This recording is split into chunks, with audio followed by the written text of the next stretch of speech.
ആഘോഷമാണ്. പക്ഷേ പഴയ ഓണമല്ല ഇപ്പോഴത്തെ ഓണം.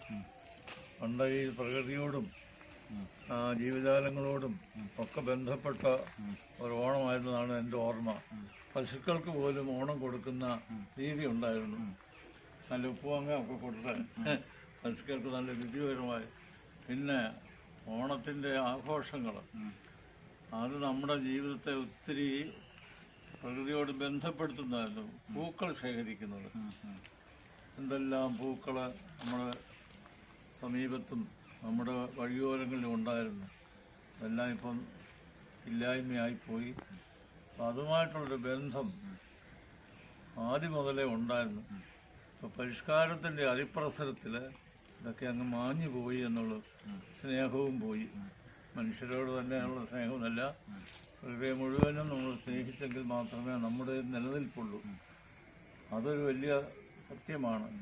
കാരണം അത് നമുക്ക് വേണ്ടിയിട്ടുള്ളതാണ്, നമ്മൾ അവർക്ക് വേണ്ടിയുമാണ്. ഒരു അന്യോന്യ ബന്ധം ഇല്ലാതെ പോകുന്നു. ഇപ്പോഴത്തെ പുതിയ തലമുറയ്ക്ക് ഒരു പുതിയ സംസ്കാരത്തിൽ വന്നപ്പോൾ അവർ അതർവൈസ് എൻഗേജ് എന്ന് പറയാം ഇതുമായിട്ട് ബന്ധം. പക്ഷേ ഇതാണ് അടിസ്ഥാനം. ഭൂമി നമുക്ക് ദൈവം തന്ന വലിയ അത്ഭുത വസ്തുവാണ്. അത് സൂക്ഷിക്കുകയും ചെയ്യണം, അവിടെ അതിനെ വേല ചെയ്യുകയും ചെയ്യണം. ഇത് രണ്ടും ചെയ്യുന്നില്ല ഇപ്പോഴും. അതുകൊണ്ട് നമുക്ക് വലിയ അപകടത്തിലേക്കാണെന്നുള്ളതിന് യാതൊരു സംശയമില്ല.